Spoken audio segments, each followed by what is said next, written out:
All right, Shalom Israel, Shalom, Shalom, Shalom classroom, Shalom. Shalom. Shabbat Shalom to the 12 tribes scattered abroad. Peace and blessings to the elect of Israel scattered throughout the four corners of the earth. Double honors to the elect elders of the house of David that's been in this truth for decades and decades, patiently waiting and laboring for the second coming of Mashiach Mamalak Yahushai. A hearty, mighty Shalom to all of the mighty men of the Most High God who are out there on the highways and byways pushing this truth, magnify the ministry, presenting their body as a living sacrifice, and enduring all things for the elect's sake. Shalom, shalom. Shalom to all of the men that may not be out there on the highways and byways as of yet, but they're working on it. They're getting built up in the spirit. They're praying, they're fasting, they're studying, they're being diligent and abounding in the work of the Lord. Shalom, shalom. And last but not least, shalom to the Akwaf out there, the sincere sisters out there, married, unmarried, widows out there, those who have husbands and reverence them, those who may not have husbands who tend upon the Lord without distraction, children of ancient men, Shabbat shalom, shalom, shalom. Shalom. All praises to the Most High for another Shabbat, right? Another day of repenting, getting yourselves in order, getting your house in order, right? And as we always do, we're going to go to Acts chapter 18 and verse 4. This is Acts chapter 18 and verse 4. And he reasoned in the synagogue every Sabbath and persuaded the Jews and the Greeks. Right, another Sabbath service to persuade Israel, who knows that they're Israel, to continue in the law, statutes, and commandments, the faith, the brotherly love, the charity, and all things to magnify the name of the Lord. And to those just finding out that they're Israel, to come back and forsake the ways of Babylon and come back to serving the Lord. And the way we can do that is through Philippians 4 and 13. Philippians chapter 4 and verse number 13. I can do all things through Hamashiach, which strengthens me. Right, through the spirit of Yahweh Hashem Yahushua, we're able to cast down false doctrine, stand 10 toes down on the doctrine we learned, and continue to push and persevere towards the kingdom. And shalom, shalom, Israel, shalom, classroom. Can I get the book of Isaiah, chapter 34 and verse 16? So we got to be reading, praying, and fasting more than ever in the last days, and seeking out of the book of the Lord and reading. Isaiah chapter 34 and verse number 16. Seek ye out of the book of the Lord and read. No one of these shall fail. Right, no one of these prophecies shall fail. No one of anything that's coming out of the truth shall fail. You know? None shall want her mate. None shall want her mate. So in the last days, we got to be in the Torah, where we got to be in the scriptures and prophecy, seeking out of the book of the Lord and reading. For my mouth it hath commanded, and his spirit it hath gathered them. That's right. That's right. And we going straight into the Torah. Now the Torah is the law. In the Hebrew, it's Torah. It means instruction or law. Great prophecies, revelations, breakdowns, any mystery or parable in the Bible, it's all rooted in the law. So you're not going to grow and understand at the levels of truth in the Bible if you don't understand the law. There are in-depth breakdowns and secrets in the Bible that use scriptures from the law, right? To speak about different judgments and different laws and the commandments and statutes and ordinances. Like when you go into the book of Hebrews or go into other books in Revelation, you read about a golden censer and an altar, and people are reading to Revelation, man. But you won't even understand what's going on if you don't understand how the Most High set up the law. So we're going to take the time, we're going to go to Exodus, the 21st chapter, and dive into the Torah, right? Go real quick to Psalms chapter 119 and start at verse 1, right? Psalms chapter 119 and verse 1. Psalm chapter 119 and verse number 1. Psalm 119 and 1. Blessed are the undefiled and the way who walk in the law of the Lord. Who do what? Who walk in the law of the Lord. So the Most High is dealing with the brothers who walk in the law of the Lord, man. So the scriptures are about being obedient to the Most High. That's what it's all about at the end of the day. There's a covenant, like we're going to at camp, man, that the Most High set up between himself through his son Yahushua and our fathers, Abraham, Isaac, and Jacob, and those 12 tribes that are here on the earth today. We uphold our end of the covenant by obedience to the Most High's law. You understand? That's what any contract has particular statutes and ordinances that you must live by. Rather sports, rather you in some type of legal contract you have to abide by, rather it's whatever, man. You have to abide by the particular ordinances of that contract. And once you break that contract, it's over, man. So us being under these curses is a direct result of us not walking in the law of the Lord. Read on, King. Blessed are they that keep his testimonies. Blessed are they that keep his testimonies. Read. And that seek him with the whole heart. Read. They also do no iniquity. They walk in his ways. Thou hast commanded us to keep thy precepts. Thou is what? Thou hast commanded us to keep thy precepts. Now the original context of a precept is what? A commandment. An ordinance. You understand? One more. Go to Hebrews 9:19. So these are precepts. Moses gave the people, our forefathers, precepts. He didn't, it wasn't, okay, I'm gonna link up Revelation 18:21. Okay, I'm gonna link that up with Revelation 18:8. Okay, then Jeremiah 50th chapter. The original context of what a precept is a commandment, an ordinance. So bring that up. Hebrews 9:19. Hebrews 9 and verse 19. For when Moses had spoken every precept to all the people according to the law, he took the blood of calves and of goats with water, scarlet wool, and hyssop, and sprinkled both the book and all the people. You see that? So Moses gave the people precepts, man. There are judgments in the Bible. There are laws. You have ordinances. You have statutes. You have commandments. You have testimonies. All of these things go in the Torah, man. Sometimes the law is there, but it's expounded upon in other statutes, which are somewhat sub-laws, for lack of better terms. And then you have an ordinance, which is a pure instruction ordaining you how to walk in the Most High, man. Then you have judgments, which are the repercussions or penalties when you break those laws or those ordinances, man.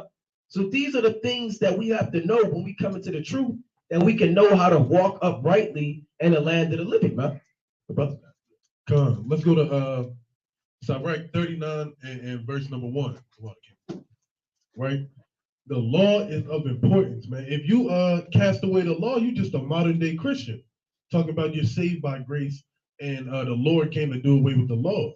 Your mind has to always be steadfast on the commandments. That's how you know if you're offending a brother. That's how you know if you're coming short. Right? And the Lord said we got to present ourselves perfect. And how do you present yourself perfect? By walking in the ways that the Lord commanded us to walk. Right? We come. Sirach 39 and verse 1. But he that giveth his mind to the law of the Most High and is occupied in the meditation thereof will seek out the wisdom of all the ancient and be occupied in prophecies. Right? So you got to be walking around meditating on the law, statutes, and commandments. Because as soon as your mind goes astray, that's when folly and vanity and things of this world start to infiltrate your mind and you flustered with madness, man.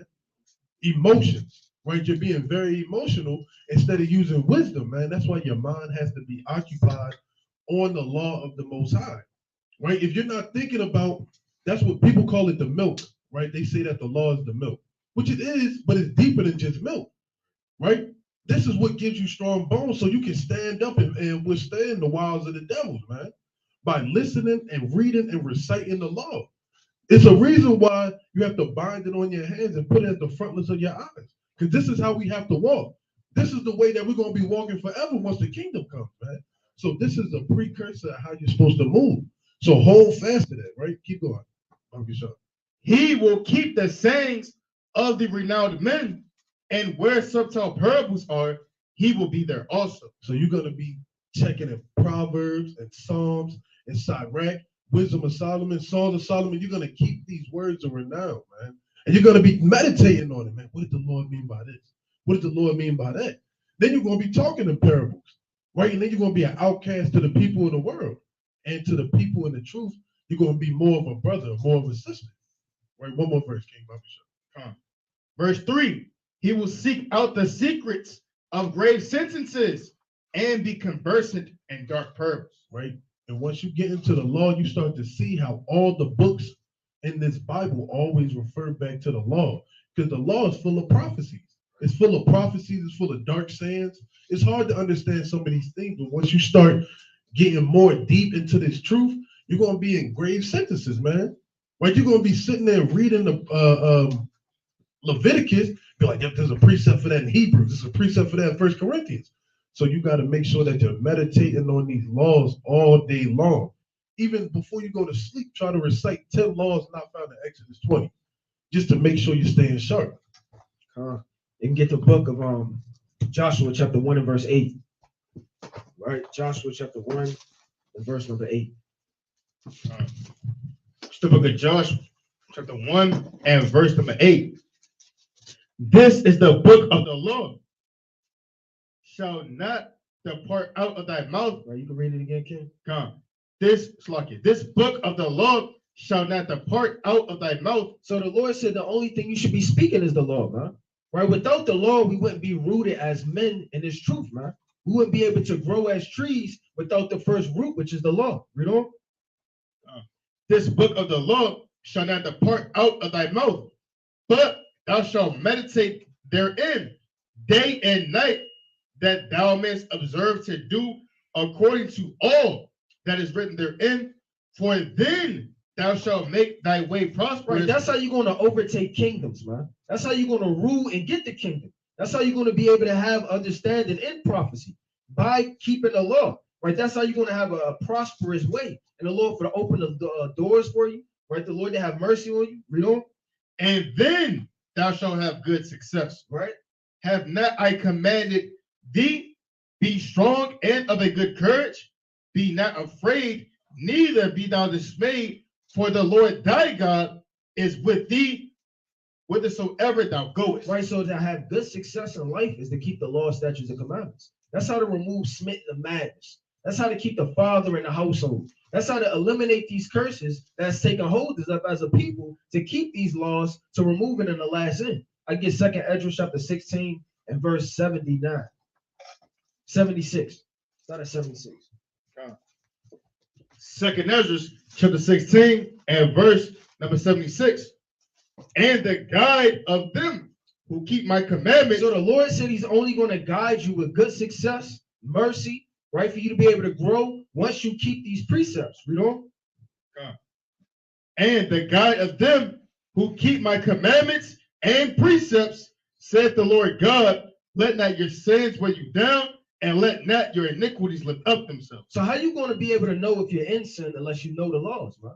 And you can't be content with knowing 5 laws and 95 prophecies. You can't be content with knowing all of these precepts and Proverbs and Hebrews, but you don't have no foundation in the law. That's the only way we're going to be able to grow in this truth. Yeah, that's right, man. And in the world, man, there's a lot of killing, murder, contention, strife, madness, because brothers, we as a people don't apply these laws. Like we were going to, every society has laws that helps govern them. The Moabites have their own laws. If you travel to China, those laws are different than the laws in Japan that the Ammonites may keep. The laws in the land of Ammon are different than what they may keep in the damn Congo, man. What they may keep in the Congo is different than what they keep in Russia. We're the only people under the sun that don't have our own set laws to govern us. We're bound by the laws of the so-called white man, which are no laws, man, which is nothing but hypocrisy.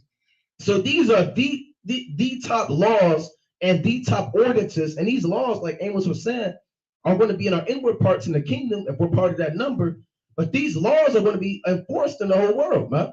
The Lord said, the knowledge of the Lord shall cover the earth like the waters of the sea, paraphrasing.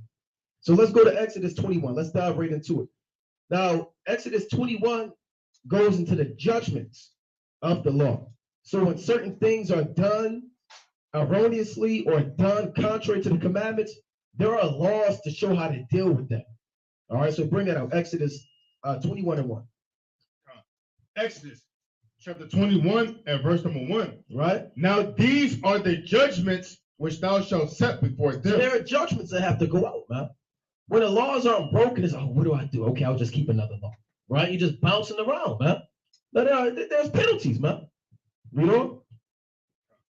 If thou buy an Hebrew servant, 6 years he shall serve, and In the seventh, he shall go out free for nothing. Yeah, that's the law. You might have a brother that may work for you.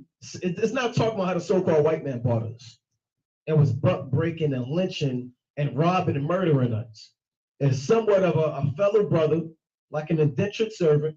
He may be on hard times and he may work for you, right? Now, you may have that brother work for you. Like now, you might have a guy sweep the barbershop. He might come in and look, he's sweeping the barbershop for a period of time until he get back on his feet, right? And every contract was bound by 6 years. There was no, in this man's society, it ain't no 6 years you work and go free. I know guys have been at these certain plantations 45 years, 50 years, 35 years. There's this one guy, and I always tell the story at this plantation I worked at. He was like 60, man. His name was Felix. I said, Felix, when are you going to retire? He said, they won't let me retire. I said, what are you talking about, Felix? Yeah, they won't let me retire. They told me I got to keep working. So Felix couldn't even leave. When everybody left, everybody was leaving at 3 o'clock. They slammed the gate, shut the gate and lock it. And Felix had to stay there, man. Right? We used to think that he got there early. Why'd you get here so early? But he never told us. We found out that they never let him left, man. He was standing there chopping up that wood forever, man. Right? He might, this is a real story, he might be there to this day, man. Right? They gave him a car, right? They gave him a car to go home like on the weekend and stuff, a new car, but they wouldn't let him go throughout the weekday. So he slept in his car and he was in there in the morning, chopping up wood, man. So this is oppression right here. Read it again from the top. If thou buy an Hebrew servant, 6 years he shall serve. Right. And in the seventh, he shall go out free for nothing. Go on. If he came in by himself, he shall go out by himself. If he were married, then his wife shall go out with him. Right. If his master have given him a wife, and she have borne him sons or daughters, and the wife and her children shall be her masters, and he shall go out by himself. Right. Now, this is somewhat similar to Jacob's situation to a certain extent, but not all the way. Remember, Jacob had to work for Laban for 7 years, and Jacob gave him a wife. But the difference is Laban, that was part of the deal. There was a dowry set up where he would have to work for 7 years. But you might be in a situation where a brother might give you his daughter, huh? But guess what? That's still his at the end of the day, right? That's his possession. That's his dwelling. And guess what? That daughter returns back to him, right? Now you can say, well, look, no, I want my wife to come with me. And he said, well, look, you got to stay with me. I was about to tell you that. Read on. Verse 5. And if the servant shall plainly say, I love my master, my wife, and my children, I will not go out free, then his master shall bring him unto the judges. He shall also bring him to the door or unto the doorpost, and his master shall bore his ear through with an awl, and he shall serve him forever. You see that? So this was a tough decision you had to make, man. Do I really want to take his wife? Take this dog? Because if you took her and you fell in love, you was gonna have to stay with that guy, man. And you would have to get your ear bored through with an awl. If brothers look up an awl, it's like a chisel, and it would stamp you, for lack of better terms. And you had these guys walking around with these big awls in their ears, man. You knew what kind of guys they were, man. Those guys was permanent workers for another man. Right, real quick, go to Ecclesiasticus real quick, chapter 33 and 22. And there were laws on how to treat each other as workers, man. There was no, Esau trying to do that now. We got OSHA, not OSHA, unions, right? Workers' comp, right? We got to pay you on time, right? So they try to deal with you at the workplace. You got HR and all that. But that's off, man. There's no laws of the Most High that they're enforcing. So bring that up. Sirach 33 and 22. Sirach chapter 33 and verse 22. In all thy works, keep to thyself the preeminence. Right. Leave not a stain in thine honor. At the time when thou shalt end thy days and finish thy life, distribute thine inheritance. Father, a wand and burdens are for the ass, and bread, correction, and work for a servant. So the Lord tells you how to deal with your servants. Remember, Sirach is a more of a deeper explanation of the law. So if you really want to know more about particular laws, read Ecclesiasticus, man. Right? So the Lord said you give your servant bread, you give him work. Go on. If thou set thy servant to labor, thou shalt find rest. But if thou let him go idle, he shall seek liberty. Yeah, you can't just say, or you work for me. Esau don't even do that, man. When the last time you ever clocked in, Esau say, look, y'all just do what y'all want to do. Esau put you to work, man. Right. He got hours to calculate how long it takes to do something. And if they call it sale hours. And if y'all don't do it in this time, they watching that stuff, man. We got 300 hours in the week to complete Project X. And y'all don't, and they sitting there tracking it every day, how long it takes to complete Project X, man. And they say, this guy, he has 5 hours to complete this. So they're tracking you, man. So if you have a servant, you're supposed to put him to work, man. Right, go on. Verse 26. A yoke and a collar do bow the neck, so are tortures and torments for an evil servant. Uh-oh.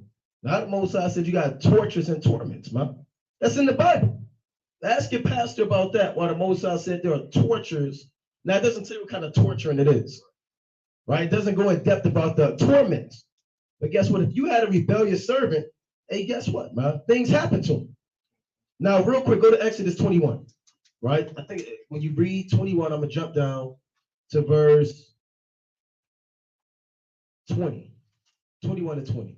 We're going to go back to that, though. Go to Exodus 21 to 20 real quick. Exodus chapter 21 and verse 20. And if a man smite his servant. So you might have hit him upside the back of the head, man, with your staff, because he might not have been picking the grapes, or he might have talked back. He might have looked at you in the eye, or he might have, not gathered the amount of apples you wanted him to gather. Hey, look, man, you might hit him upside the head. Go on. Or his maid with a rod, and he died under his hand. You might have killed him, huh? Go on. He shall be surely punished. He shall what? He shall be surely punished. You can't kill your servants, man. Right? You can't shoot them. You can't whip them and beat them to death. You can't do what Esau did to us, man. Read on. Notwithstanding. So hold on, you have to control your anger, man. Because if you lashed out too much, you was going to get jammed up. You have to have some temperance with your servant. Go on. Notwithstanding, if he continue a day or two, he shall not be punished. Why? For he is his money. For what? He is his money. So you might hit your servant. You might have thought he died. You came back, but he got back up. And he kind of hopping a little bit, but you escaped. You're all right. You ain't kill him, but hey, look, he's going to learn his lesson. Right? You give him a day, he might be in a coma. You might be nervous. Day 2, he's still in a coma. You're walking back and forth. And people asking about this guy, right? Like brother said, you might be trying to shake him and wake him up. And then day 3, he finally comes to his senses, man. And it's a relief, man. So if you had these servants, you had to kind of know what you was dealing with, man. You had to have a mild-mannered temper, right? Or temperance. Let's go to Leviticus chapter 25 and start at verse 39.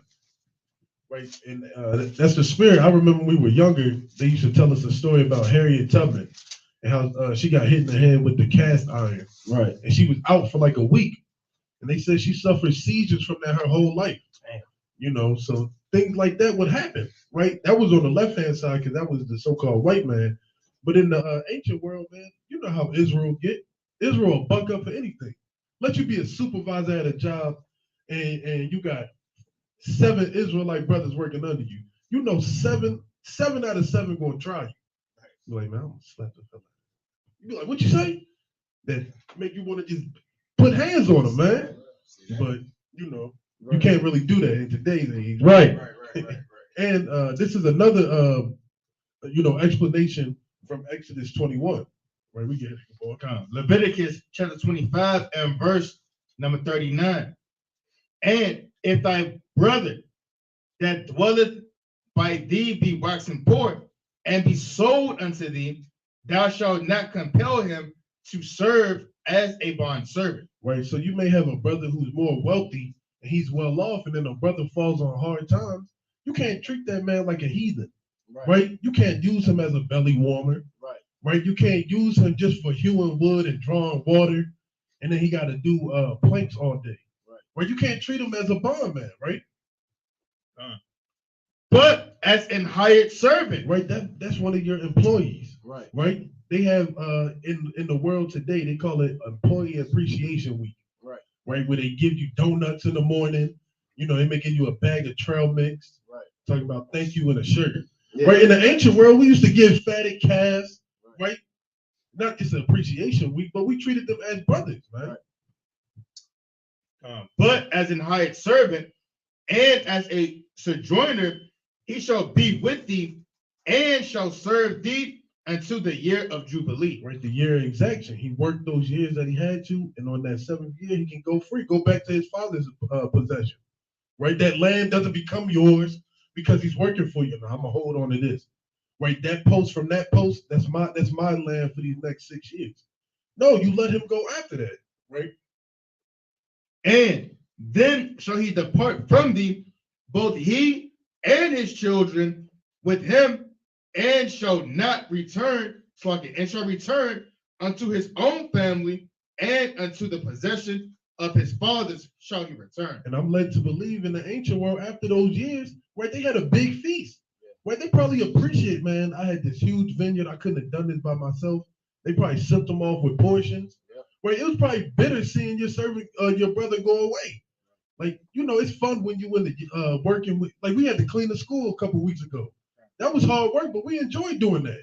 It was a good time with your brother. Right, so they was probably in mourning, like, Dad, I can't believe it. I believe, man. Come back during the Passover, man. Right? And two more verses. Verse 22. For they are my servants, which I brought forth out of the land of Egypt. They shall not be sold as bondmen. Right, these are the Lord's servants, man. These are the children of Israel. These are not meant to be slaves to their own people. And what shouldn't you do to your own people? Thou shalt not rule over him with rigor, but shalt fear thy God. Right, you can't be a taskmaster over your own brother. Right, beating them, whipping them, right, putting them in comas every other new moon. Right, this is not how we treat our brothers. We treat our brothers how the Lord commanded us to treat each other. Right, so it's important to follow these laws, even if you do own your own business in today's age, and you hire your brother. Right, you're supposed to pay him at the end of the day. Right, you're not supposed to withhold that amount of money until the week. You know how long a week is? You know how many bills show up in a week? You're supposed to pay your brother at the end of the day. Yeah, we were just talking about it. Brothers be in the whole 3 weeks, man. You start with Esau. He intentionally put you on the payroll to put you in 3 weeks, 90-day probation. You late 1 minute, you're fired. Right? Then they call everybody in the city, say don't hire you, man. So you gotta drive 50 miles off the way, man. Right? And your benefits don't even kick in. Yeah, your benefits, man. You gotta wait then 2 years just to accrue your sick days, man. So you fighting your cold, you snot and your damn fever. You know, you walk into the bus stop and you're late 1 minute, you hit that last button to clock in, and Esau knock your finger down and say, get out of here, man. Push your finger down and say, you know what it is, man. Right, you gotta sit there and talk to Esau, man. He take his glasses off and treat you like a damn demon, man. Right? Come. You can get the book of 1 Samuel, right? Chapter 25 and verse 10. Because you had servants in the ancient world, they will run away too, man.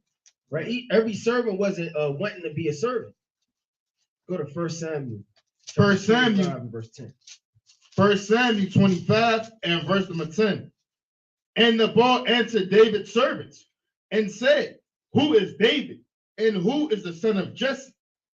There be many servants nowadays that break away every man from his master. And they will break away in the ancient world, man. They will run away. You trying to figure, you see my servant? Where did my servant go? Let's go to 1 Kings chapter 2 and verse 36. Because what did Shimei do when Solomon had him as a servant? He did what he wanted to do. He broke away and ran away, man, and went to go tend to his servants and disobeyed his master. 1 Kings 2 and verse number 36. And the king sent and called for Shimei and said unto him, build thee an house in Jerusalem and dwell there, and go not forth thence any whither. Right, don't go anywhere. Just stay right here. I'm telling you what to do. Don't go anywhere. There's no account of Solomon having a big rod iron and knocking him over the head with it, man. He just told him an order, what to do and what not to do, and to build a house. Read on. For it shall be that on the day thou goest out and passes over the brook Kedron, thou shalt know for certain that thou shalt surely die. Thy blood shall be upon thine own head. Right? And Shimei said unto the king, the saying is good, as my lord the king have said, so will thy servant do. Right, so you might have your servant build a house, right, tend to the vineyard, right, cook, whatever the case may be, get the cattle together. Read on. And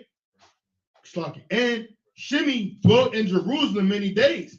And it came to pass at the end of 3 years that two of his servants of Shimei ran away unto Ashken, son of Maacah, king of Gath, and they told Shimei, saying, behold, thy servants be in Gath. Right?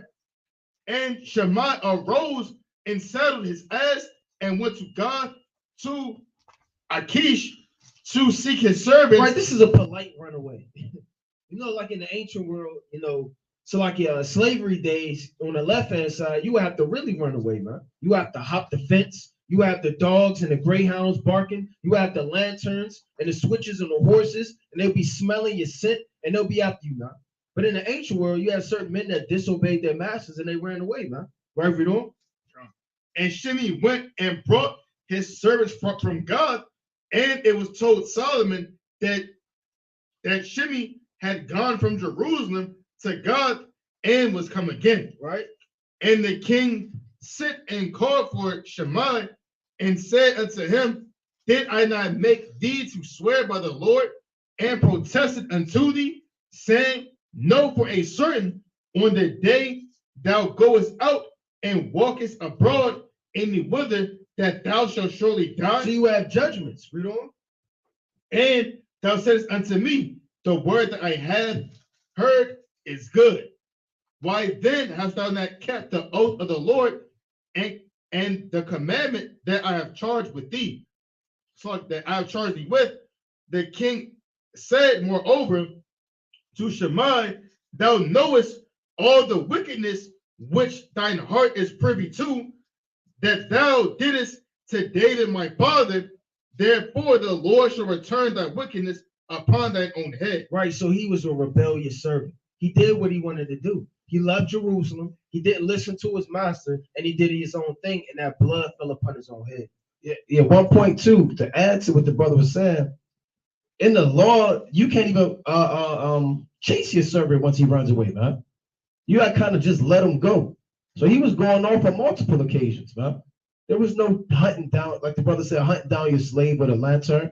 If he ran away, you had to let him go because he ran away for a reason, man. Right? Come, let's go to the book of Philemon, verse number 9. Right, this is a perfect account of that happening.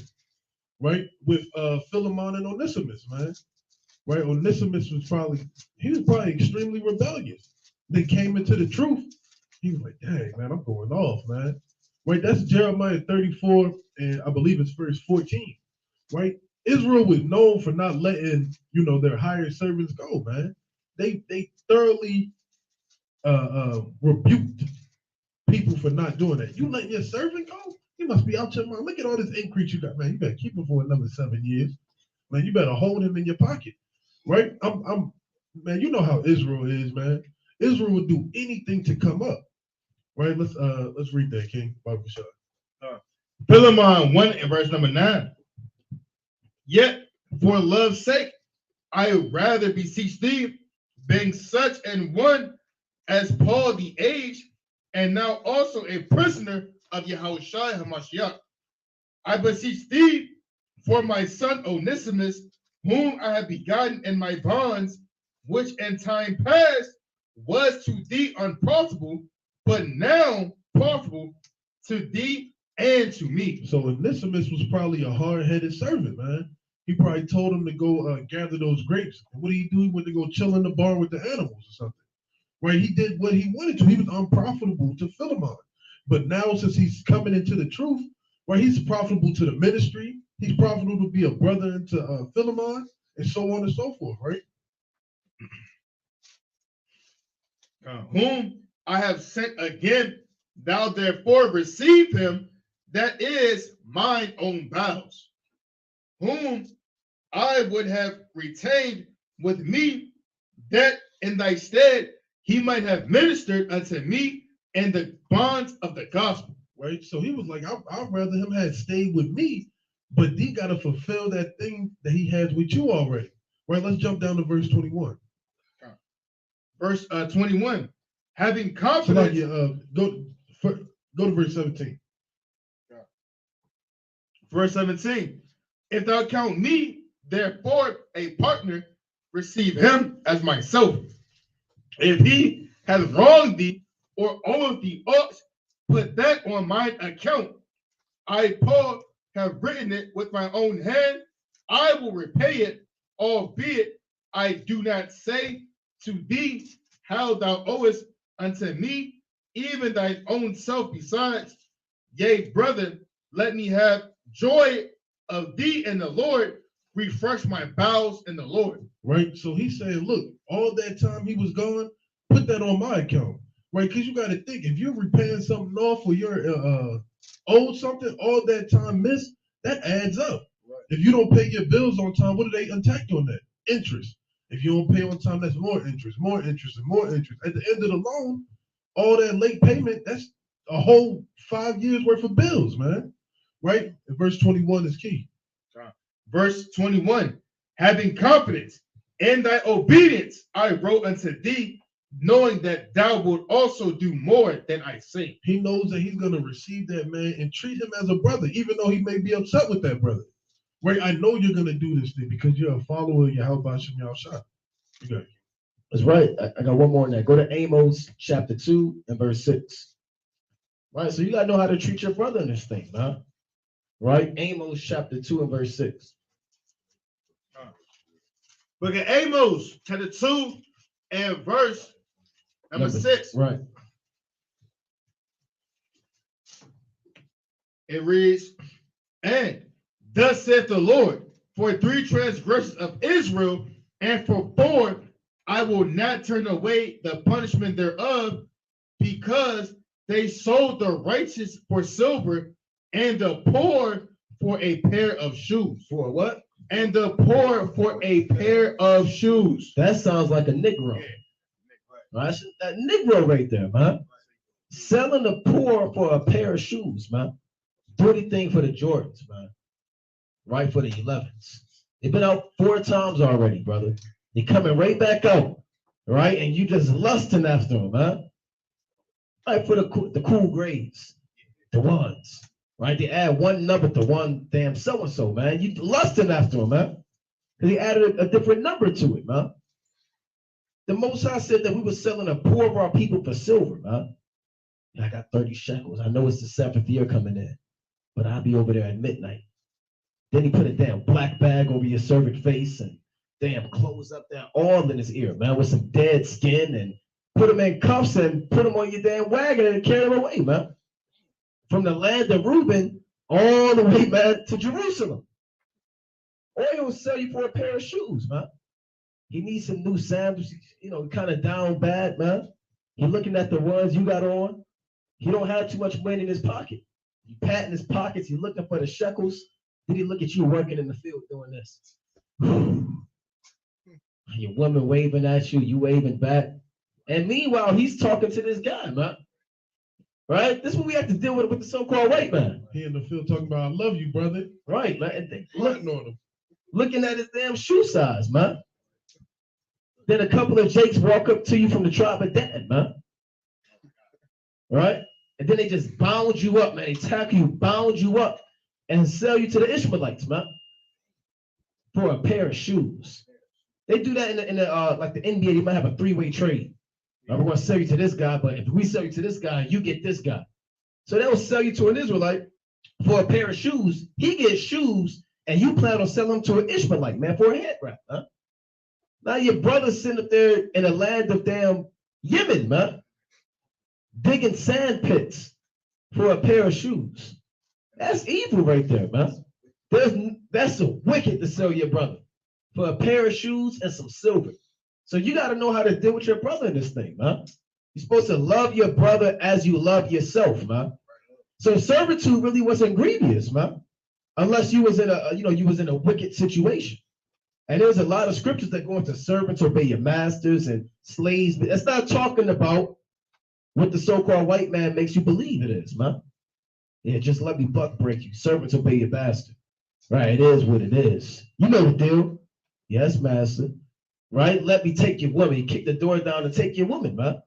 And you telling your woman, servants do have to obey their masters. She's screaming. You say, follow the law.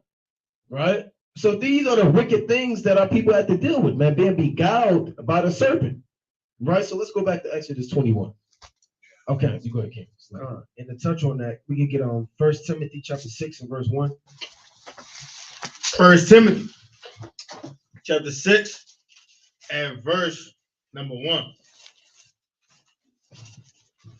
And Salaki, to touch on what the brother said, man, a lot of people sell out one another for weed, clothes, right? They take them to the police station, get them some cigarettes and some Popeye's chicken, and they just point, man. That's him right there. That's him right there. They kick the shoes off, his socks, stinking up the place he at home, right? Just selling out his brother, man. But God knows what rewards. Bring that up. Con. 1 Timothy chapter 6 and verse 1. Right. Let as many servants as are under the yoke count their own masters worthy of all honor. Right. You don't want to disrespect the law and be a wicked, evil, rebellious servant, like a lot of men were in the ancient world. You know? That the name of the Most High and his doctrine be not blasphemed. Right, because you can't force the course of the river. The law is perfect. So bucking up against it at any point is going off, right? We don't. This is not talking about the so-called white man, right? We don't. And they that have believing masters. Read that again. And they that have believing masters. That's how you know this is not the so-called white man. Right. So they can try to manipulate the scriptures and add their own 2 cents in and take out the book of Exodus and take out certain books. But nevertheless, the only one that could believe on the Lord are the Israelites, right? Because they're the only one that know the Lord, the laws, the statutes, and commandments. Read on. Let them not despise them because they are brethren, but rather do them service. And that'd be like a Jake with a Jake boss. Can you move that over there? This nigga think he is. Then he lifting up the whatever the case may be, taking it over wherever, and they kind of hate their so-called managers, man, the men that are over them. Right? You can't despise your brethren, right? That's your master. You know? But rather do them service because they are faithful and beloved, partakers of the benefit. These things teach and exhort. That's plain, man. Right? So you have to do the work of the Lord. That's in the Old Testament and in the New Testament. That's right. So let's go back to Exodus chapter 21 and read 6 again. Exodus chapter 21 and verse number 6. Then his master shall bring him unto the judges. He shall also bring him to the door or unto the doorpost, and his master shall bore his ear through with an awl, and he shall serve him forever. And that was a relationship, man. That was a tough decision to make. I'm gonna be this guy's servant forever, man. Read on. Verse 7. And if a man sell his daughter to be a maidservant, she shall not go out as the men servants do. Right, because he's selling her as a wife, for lack of it. So she can't just go out after 6 years. Can't be with this man for 6 years. In the 7th year, all right, I'm done. It don't work like that, man. A man could sell his daughter and say, look, man, look, we're on hard times. Okay, well, what are you gonna do? All right, are you gonna get another job, Pa? No, that's not the plan. Well, what are we gonna do? Right? And then you got to break it down to her, man. And then you may have to sell her. Hey, look, I know, brother so and so, from the land of Benjamin, just hold it down. And righteousness, man. Right? So go on. If she please not her master, who hath betrothed her to himself, then shall he let her be redeemed. So he might pay a dowry for this woman to have this woman and betroth this woman, but he might regret it. He might have said, look, it wasn't worth it, man. This is not who I thought it was going to be. So he has to redeem that woman back to her father. He can't take that woman, not tell the father, and then sell that woman to another nation. That's wicked, man. Right? So go on, about to tell you that. Who has betrothed her to himself, then shall he let her be redeemed. He has to say, look, Sister Susanna, for lack of better terms, is not pleasing me. I paid 300 shekels of silver for her. I'm going to give her back. Now, the father might be mad, man, because he was expecting to hold on to that money. He might have fell on hard times, man. So now you got to get that money back. And he might be mad at his daughter, man. What did you do? We had a thing going on. You messed this up for us, man. Now what are we going to do? So he has to sell his land. It's a big deal back in the ancient world, man. It wasn't just as easy as going to a temp agency, man. Go to a temp agency, pass a drug test, go out there, you get your hours, and you get 2 jobs. It wasn't like that, man. There were no court. There was land, cattle, oxen, and this was a big deal, man. Even Yahweh Shah said, ye have the poor always with you, man. So there was always the poor of our people around. So go on. To sell her unto a strange nation. To do what? To sell her unto a strange nation, he shall have no power, seeing he has dealt deceitfully with her. Yeah, that would be wicked, man. A brother sell you his daughter. Yeah, I'm gonna look after her, man. I know y'all on hard times. He bought your daughter for 50 shekels, but in his mind, he was thinking about selling her to the Egyptians for 300 shekels. So he had this whole come up going on, huh? Right? Yeah, fraud. Like people flip cars, man. Yeah, man, your car don't really look like, man. I need 200 for it, man. That's junk. He know that car is worth $5 grand. Just your engine and your transmission, and look at that. You see that? All right, let me just get that off your hands, man. And the brother don't know what's going on. Yeah, that's what you're saying. See, it do sound crazy. Step on the gas, but step on the gas a little bit. Bro, you hear that? You hear that? You don't hear that? No, I don't hear that. Oh, boy, you better not try that, man. Give me 2 for it. I'll look out for it. Give me 2. Right? Then you give him 200. That's a damn $10,000 car, man.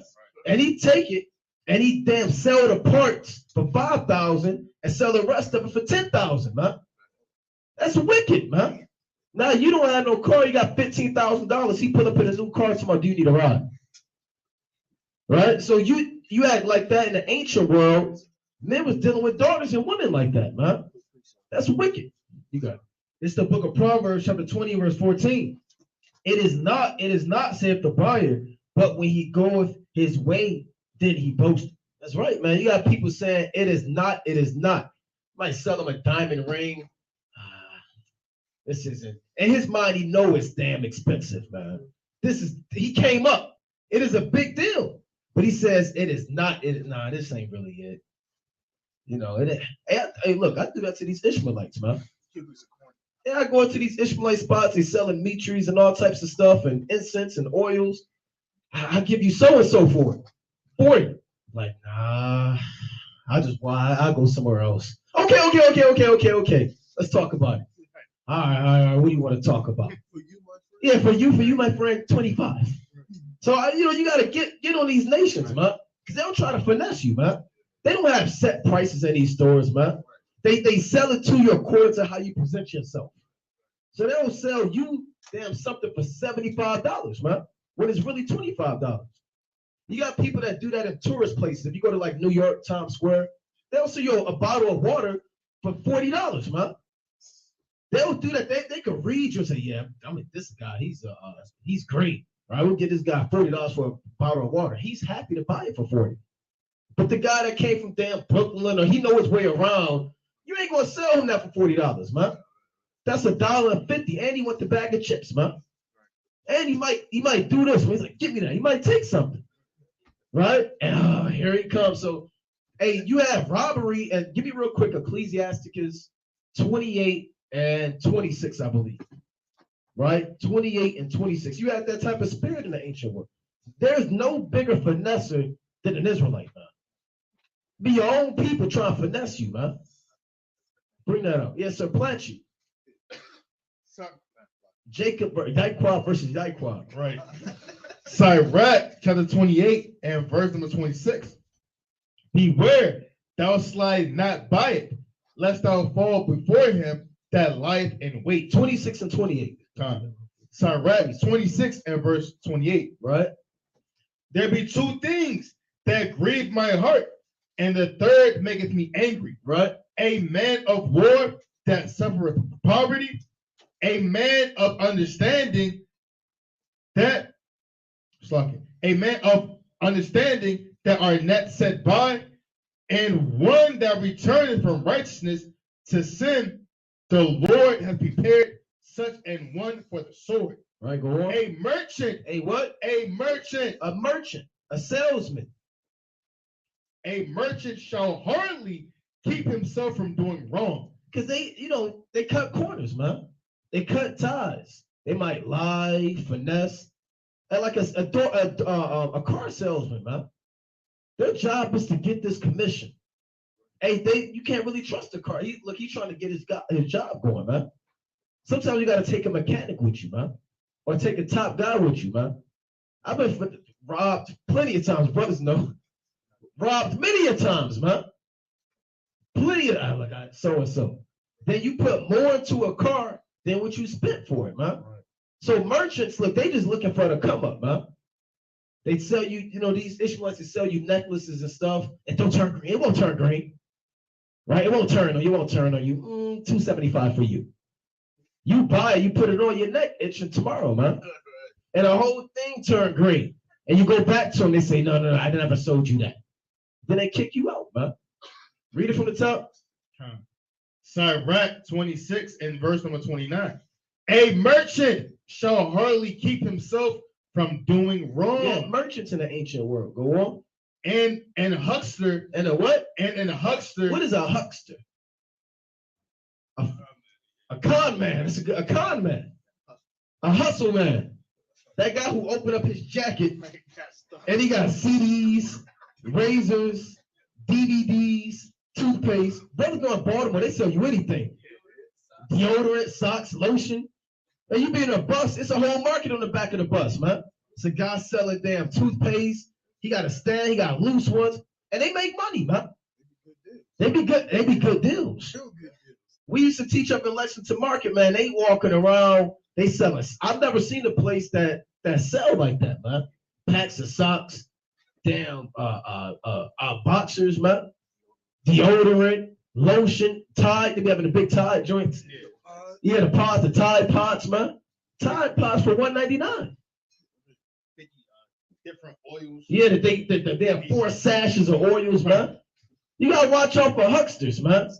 Ski mask on your damn, you rubbing the oil, your hands start itching, you don't see them again. Right? 4 for $20. Right? Go. So read on. And huckster shall not be freed from sin. So they're gonna, when you got stuff like that, man, you're gonna end up going off. You got guys that selling guys life insurance, right? Look, just sign up for this life insurance, right? And then you damn paying $400 a month, man. Oh, I didn't know that was in the contract. My bad. That's for 10 years though. We'll pray about it. Right? We'll out fast with you. 400 direct automatic. What they call it? No, not it automatically take it out. Automatic payments. Nothing you can do about it. Right? Every 2 weeks, $400 coming up. I should count for Hebrew life insurance for the day of evil. Right? But brothers got it. Let's go to Sirach 37 and 10. Right? And that's why it's important before you do, deals with people, you got to inquire to see the person's integrity. Right. How they moving in the spirit, man. You can't just be like, yo, I know this person got money. I'm going to make sure my daughter goes to him. How you think he got that money? You got to inquire, man. Right? It's some millionaires out there that'll do anything for a buck.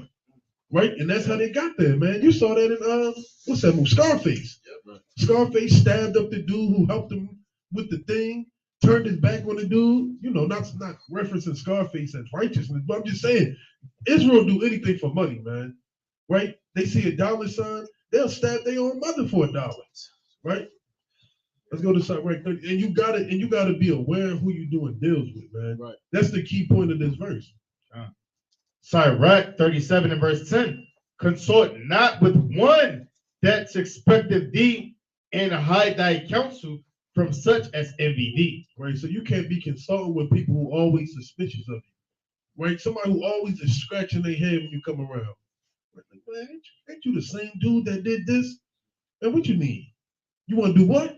Nah, I can't deal with you. That's what you're supposed to say. I can't deal with you, man. Right, keep going, King.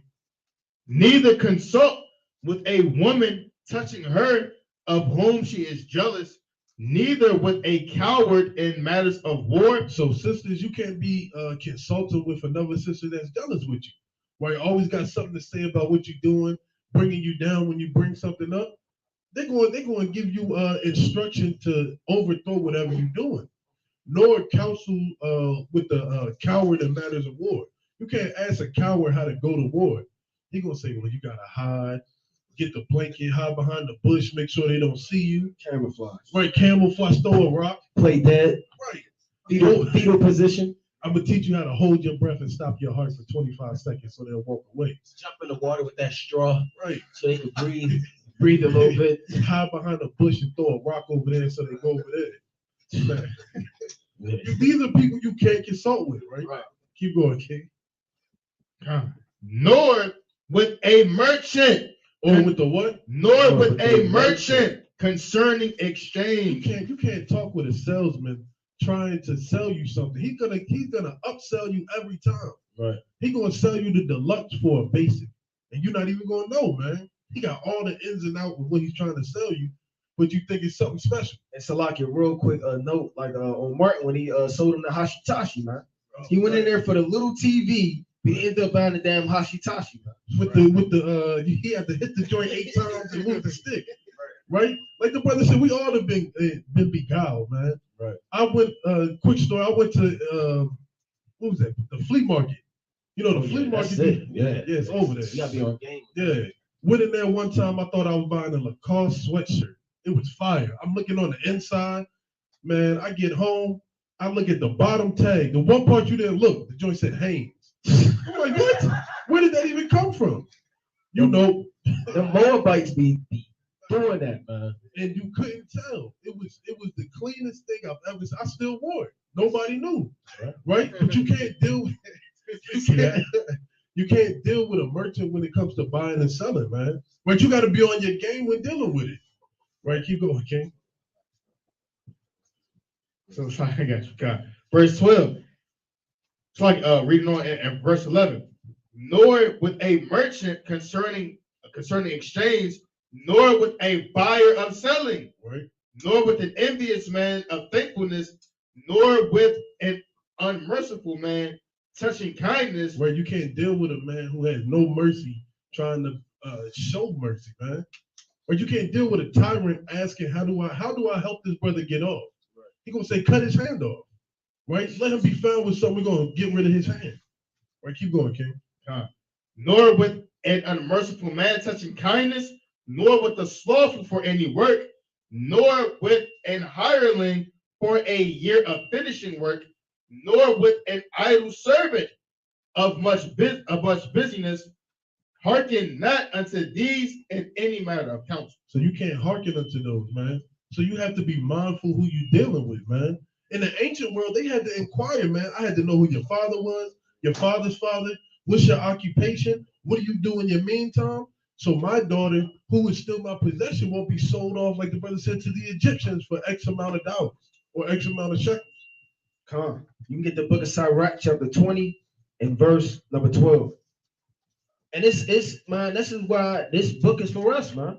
Nobody else can relate to this but us. Bring that out, King. Sirach, chapter 20, and verse 12.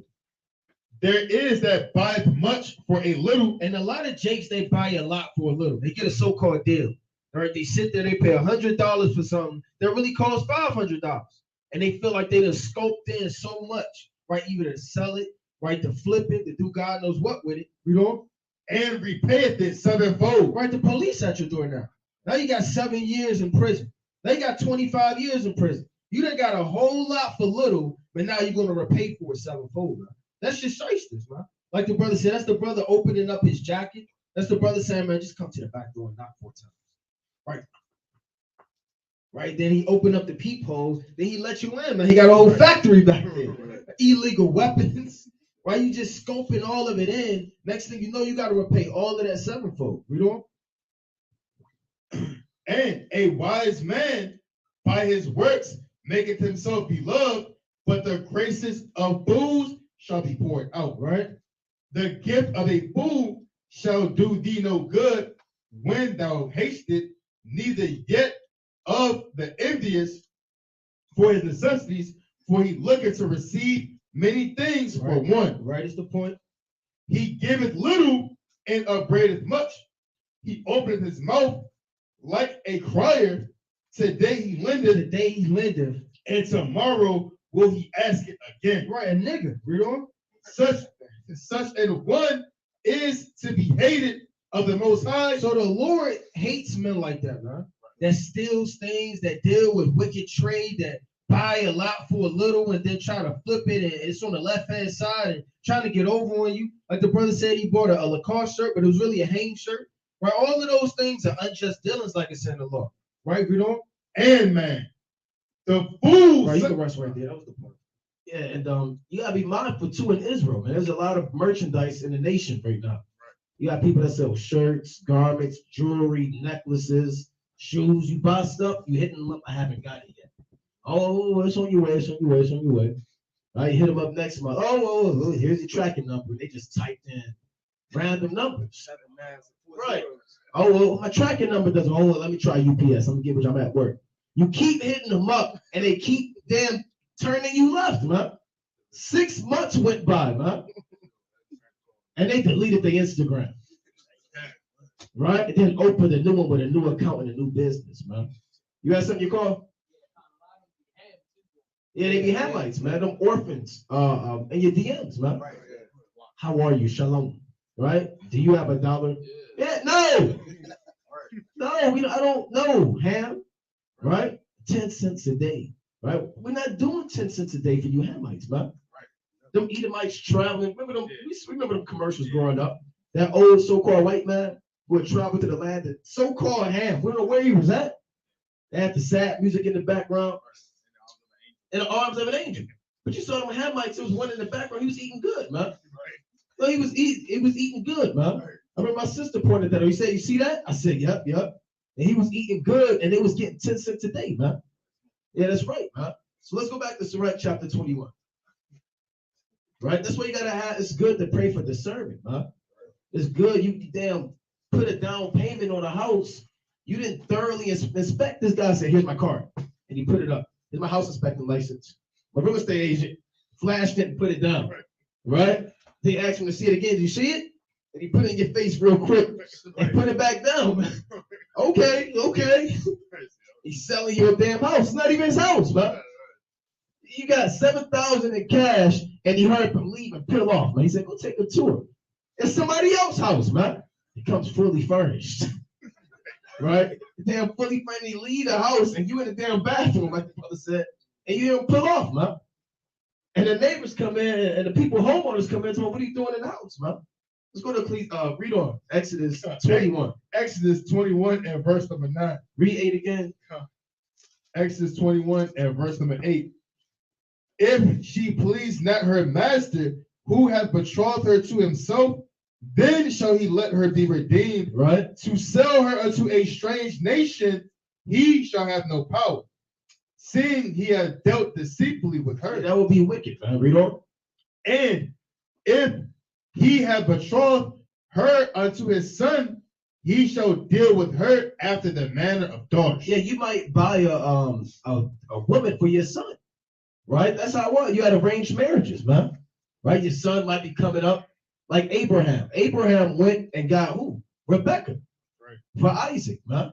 Rebecca didn't look at Abraham didn't look at Rebecca with another eye. He treated her like his daughter, man. Right? So that's where the term daughter-in-law comes in and son-in-law, right? Because it's according to the law of the Most High. That's where Esau get it from, huh? You can't be looking at, I'm bring you my son, this woman, he looking at her too, man. There's a scripture about fathers and sons going into the same maid. Right? So read on. Verse 10.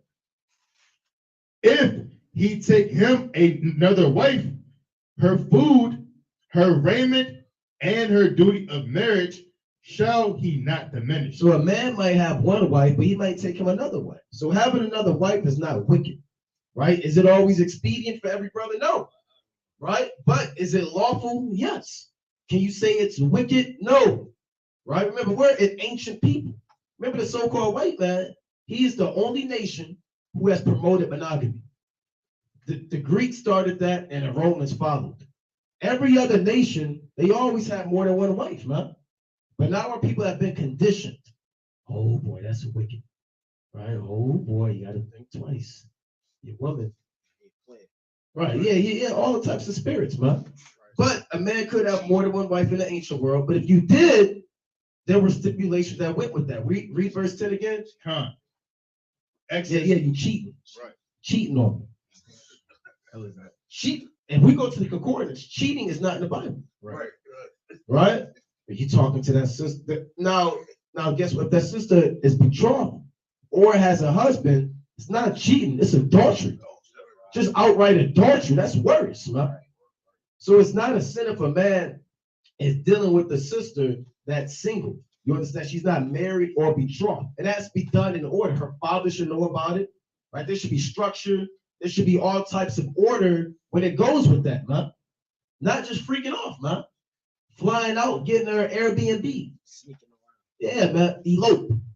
Right? They call it eloping, man. They'll get an Airbnb in the hood somewhere, man. Upstairs over the damn Chinese store. Talking about we married now. Right? So if you did get another wife, you had to take care of her the same way you take care of your first wife. So your woman, that the food that you provided for, there had to be a portion of food provided for your second wife as well. You couldn't shortchange your first wife and give it all to the second wife. Because that's what brothers do it too, man. I don't love my first woman no more. I fell out of love, my marriage is stale. And then you just get you get another wife, man, out of lust. That's wicked.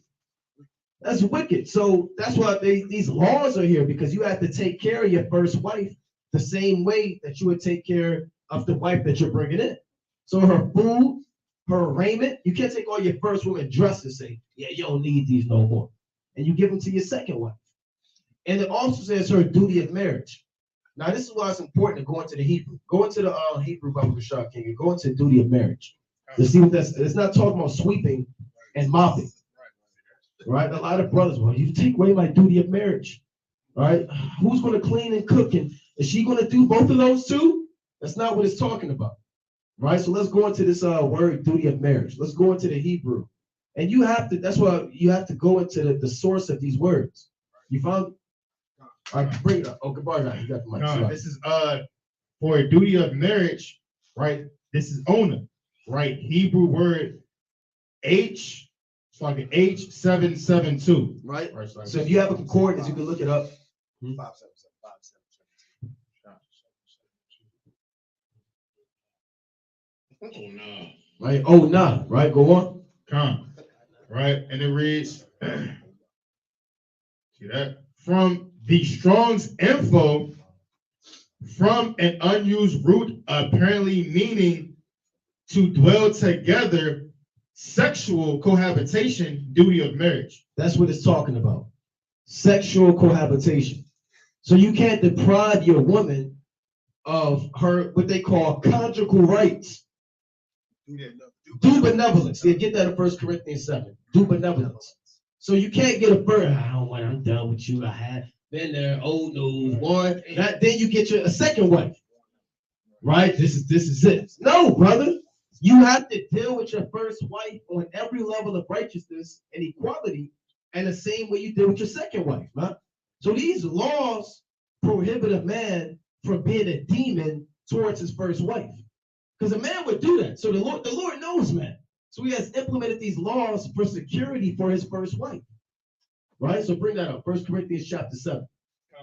1 Corinthians chapter 7 and verse number 3. Right. Let the husband render unto the wife through benevolence. He has to render to his wife through benevolence, meaning lay with her, right? When she may ask, or whatever the case may be, in righteousness.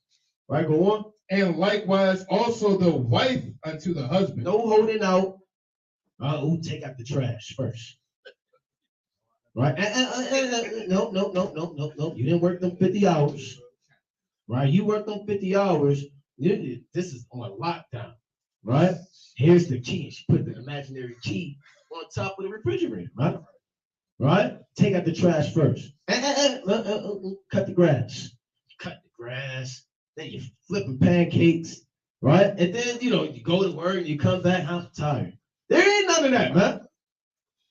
Right? There ain't no, you got to deal with your wife the same. I mean, your wife has to deal with you in righteousness. You got to deal with her in righteousness. They know I'm watching the big game. You're always watching the big game. So like 3 big games a year, brother. It ain't always a big game, huh? Oh, this the big one right here. Right? No, brother. Hey, look, guess what? You have to deal with your wife in righteousness the same way she deal with you, man. Now, there's exceptions. Y'all are praying. Y'all are fasting. Yeah, y'all are in the spirit together. Y'all might be getting some reading in. She might be meditating in the Lord, right? So, there are exceptions to it when things are being done spiritually in a righteous manner. But outside of that, we have to apply the laws and the commandments. So when the law says he must render to his wife the duty of marriage, the duty of a man is to be a husbandman. Husbandmen, they plant a seed. Your wife is the soil of the earth, to be fruitful and multiply. That's also a duty of marriage, to replenish the earth. And again, if you have one wife, you must do the same thing with your other wife. Right now, you had a question, Mathamica? Yeah. Basically, my question was, how do you wouldn't you say it would be an agreement on that duty of marriage? Because say, a man got a second wife, and that first wife, she could bring up like an accusation, or she could bring up a charge and say that duty of marriage is not met. But what if it's just like for her? Like, what if you try your best but it's like not good enough? Like, how would you determine that? Especially for a man that got 20 sons or thousands of wives and whatnot. You know what I'm saying? Yeah, well, that situation is that's like a circumstantial situation. Me, if I'm hearing that, in my opinion, I would want to know more detail behind what's actually going on. But to just give a judgment just off the top of the head, I wouldn't be able to do so without, diving deep into it. So, part of the law is also inquiring on why that actually may be going on.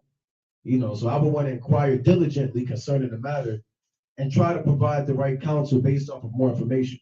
But again, that law still has to be upheld. So it can't be any opinions or wiggle room around it regardless. Right? So the compromising goes straight back to the law.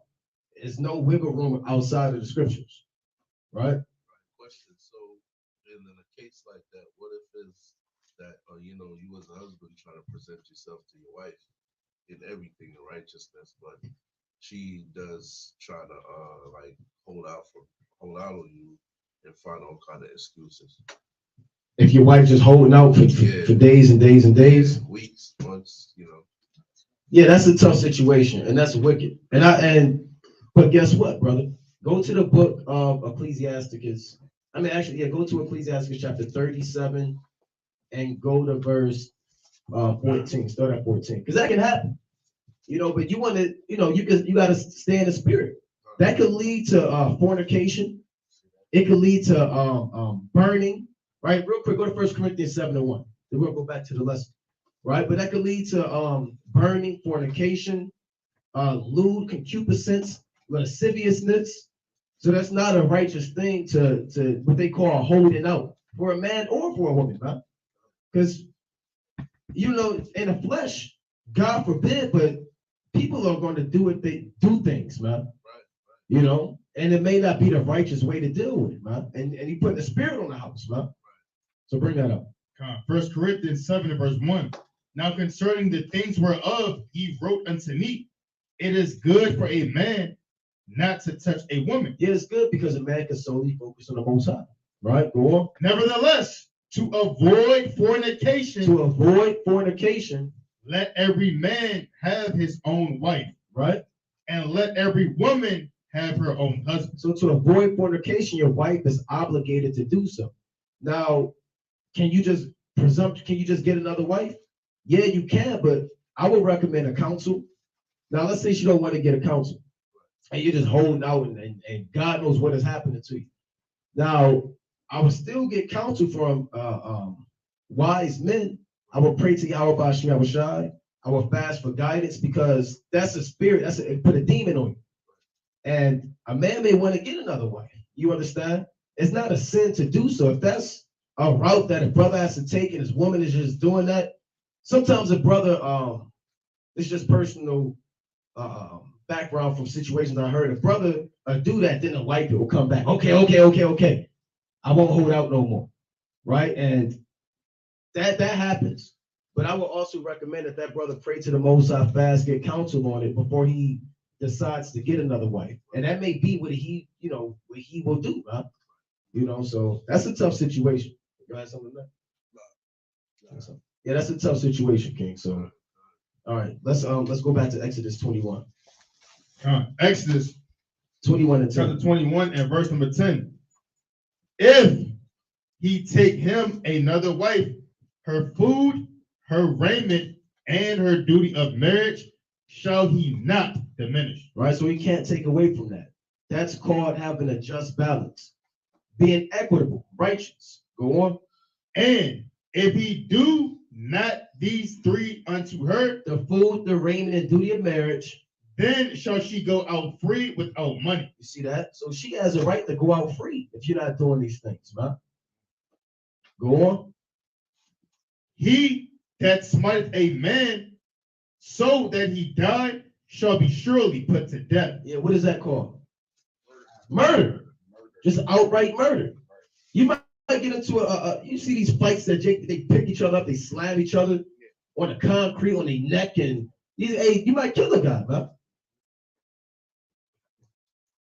Right? You might you got it, brothers got it. Let me get this situation. God, let's go to Leviticus chapter 24. Actually, a question about the last verse. So it say she can go out, but that meaning like she can leave. God, she can leave. But that was under the contract of her father, but betrothed to her. Well, no. In the ancient world, you could divorce your wife for any reason of uncleanliness. No, I'm saying when you read verse 11, it sounds like saying she gets to decide. Yeah. If she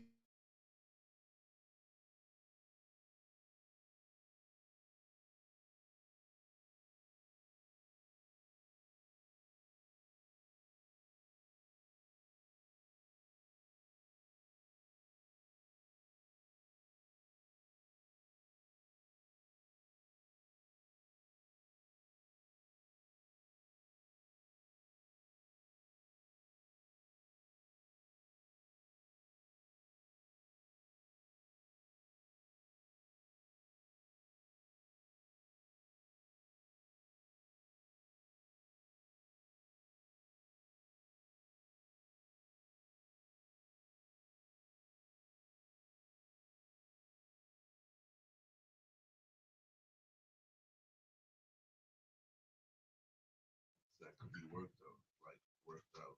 You know what I'm saying? So yeah, that's a small matter to do. that's- Yeah. But in the ancient world, you had that ability. If she if there was some uncleanliness in her, you could write a bill of divorce and she could go about her day. Oh, look like it's back up. All right, come. We back up. So let's go back to that. Right. Exodus chapter 21 and verse number 12. Okay, come. He that smiteth a man so that he die shall be surely put to death. Yeah, that's called murder, right? Just outright murder. You might get into a fight with a brother, you might hit him too hard, and you get put to death for that, man. Right? That brother seen the movie He Got Game. Yeah. But that was a husband and a wife. Remember, she got into it with Denzel, and he kind of pushed her, and she hit her head on the stove or the table, and she died, man.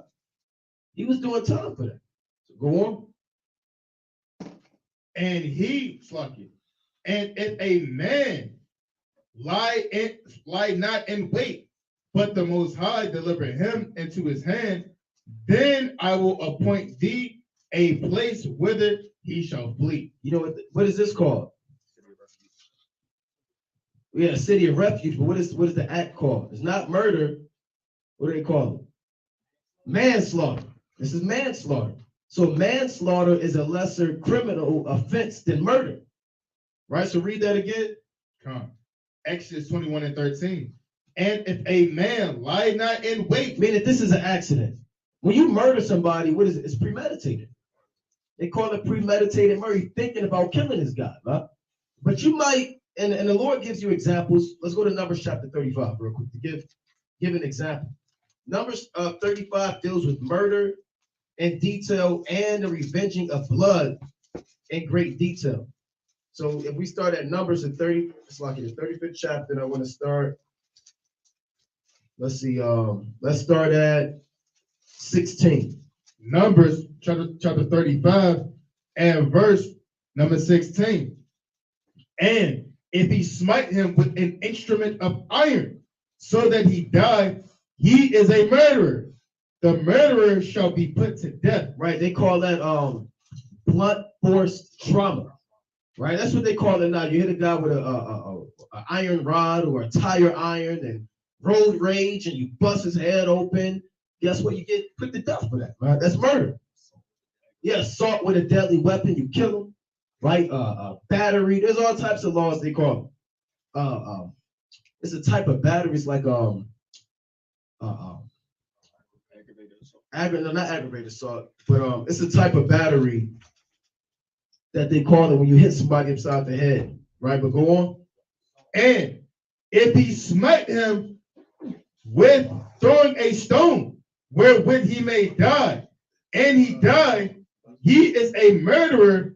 The murderer shall surely be put to death. Right, and he shall be put to death, man. You just line your brother up, man, with a sling stone. Right while you're out there with his family, huh? Go on. Or if he smite him with an hand weapon of wood, wherewith he may die, and he die, he is a murderer. He is what? He is a murderer. The murderer shall surely be put to death. The murderer shall surely be put to death. Read on.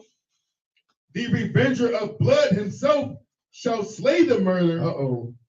When he meeteth him, he shall slay him. So there's something called the revenger of blood.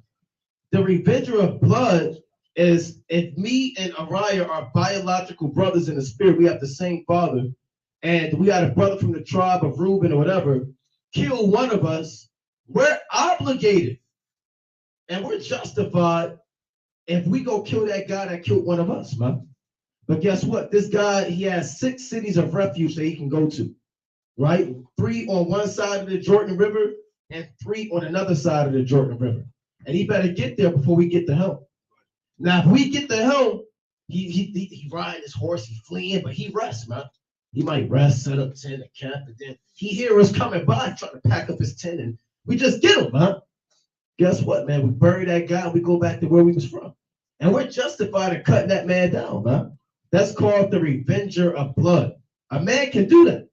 But if this guy gets to the city of refuge, that's what they call asylum now. Oh, I'm seeking asylum, right? So if he seeks asylum in a city of refuge, he can stay there. Now, if he leave that city of refuge and we find him out there, we're going to kill him, huh?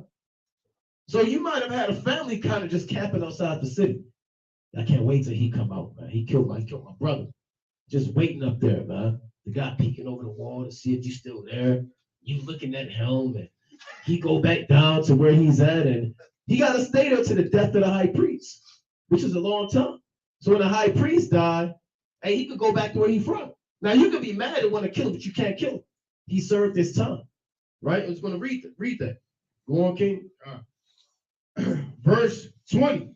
But if he thrusts him of hatred or hurl at him by lying of weight that he died, or an enmity smite him with his hand that he died, he that smote him shall surely be put to death, for he is a murderer. The revenger of blood shall slay the murderer when he meeteth him. Right, and guess what? Yahweh Shah is the ultimate revenger of blood. Huh? There ain't no refuge for Esau. Go on. But if he thrust him suddenly without enmity, or have cast upon him anything without laying of weight, or with any stone wherewith a man may die, seeing him not, and cast it upon him that he died, and was not his enemy, neither saw his harm, then the congregation shall judge between the slayer and the revenger of blood according to these judgments. Because it might have been an accident, man. Right? You have accidental deaths, man. Guys that work in the workplace and he reached his hand under there, and there was a guy that got caught up in a machine, man. Yeah. And he kind of got turned to ground beef. Yeah, and you might have had a guy that forgot to press the button, or he wasn't looking and the guy got smashed by something. And certain jobs, they make you watch those videos. They'll make you watch those videos of accidental deaths and things that happen, so you don't go into there without being cognizant of the things that can happen to you, man. So you might have had an accidental death, man. You chopping wood, like the scripture saying, your axe head fly off and hit a brother in the neck, and you run there and try to tighten it up, and he just dies, man. That's an accidental death. But guess what? You really can't go against that guy, man. Right? You got something? Yeah, I was gonna get there. Let me get Deuteronomy chapter 19 and verse number 4. Deuteronomy chapter 19 and verse 4. Because accidental deaths happen all the time, man. Right. Deuteronomy chapter 19 and verse number like, 4. Like we always say, it's a TV show called 1,000 Ways to Die, with 1,000 accidental deaths. Bring that up. Come. Deuteronomy 19 and 4. And this is the case of the slayer, which shall flee thither, that he may live. Whosoever killed his neighbor ignorantly, whom he hated not in the time past. Right.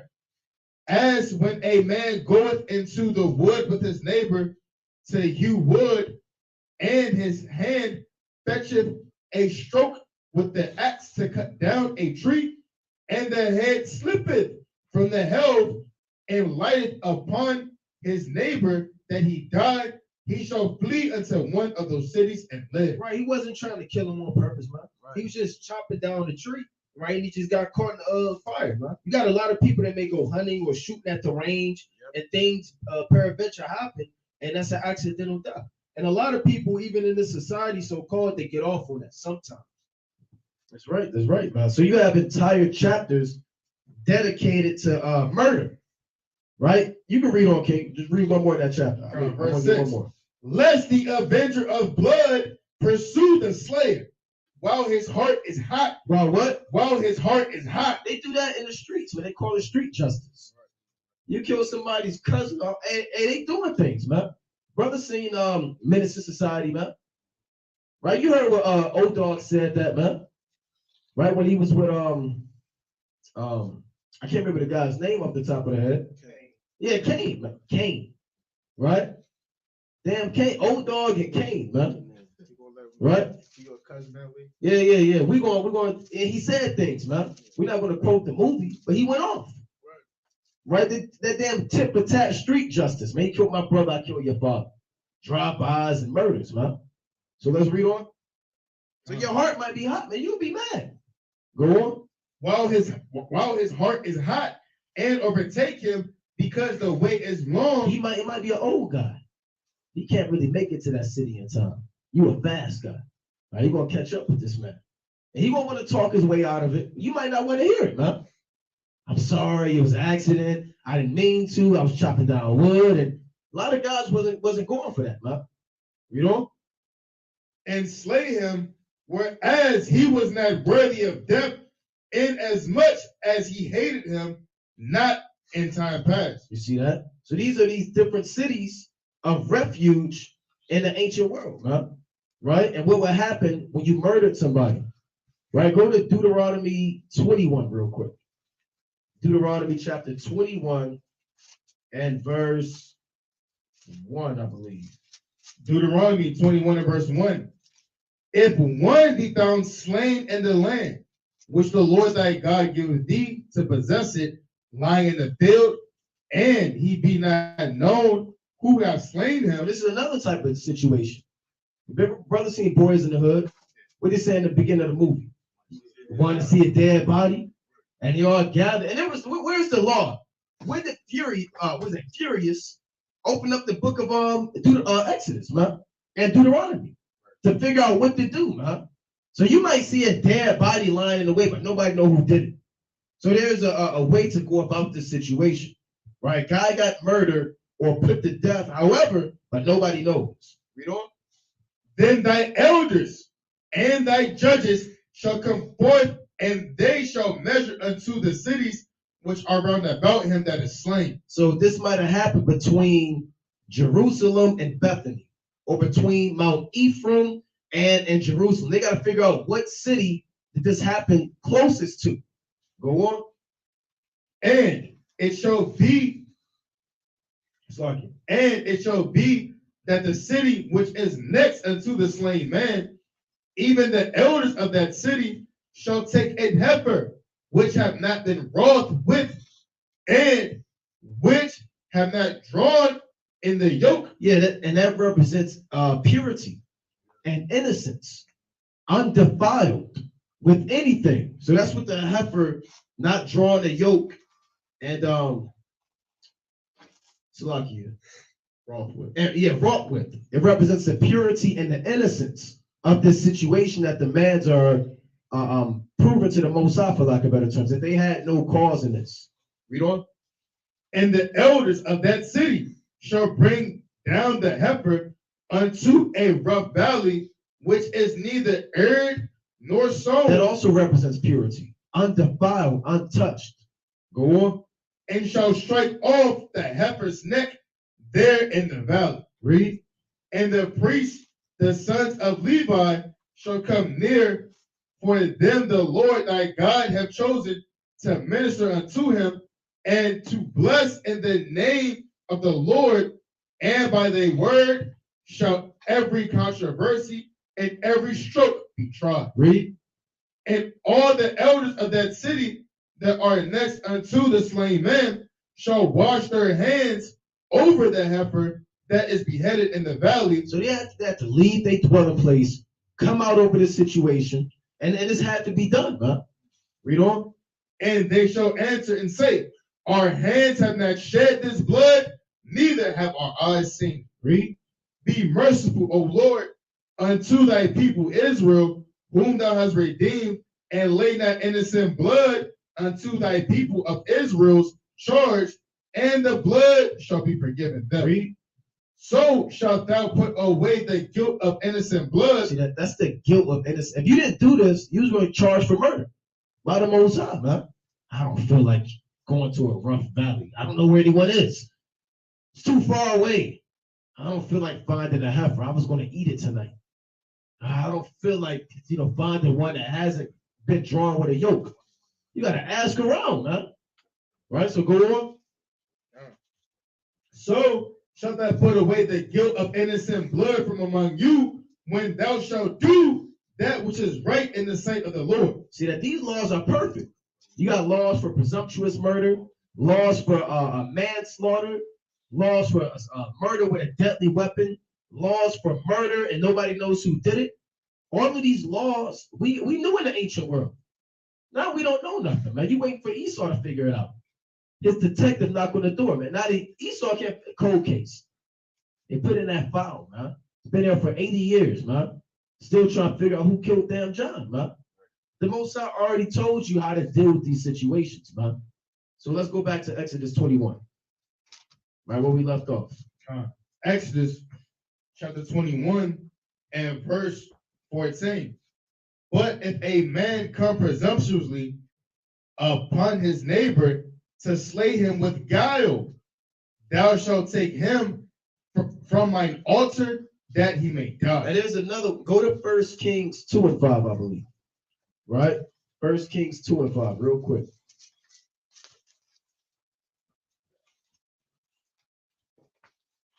Yeah, First Kings chapter 2 and verse number 5.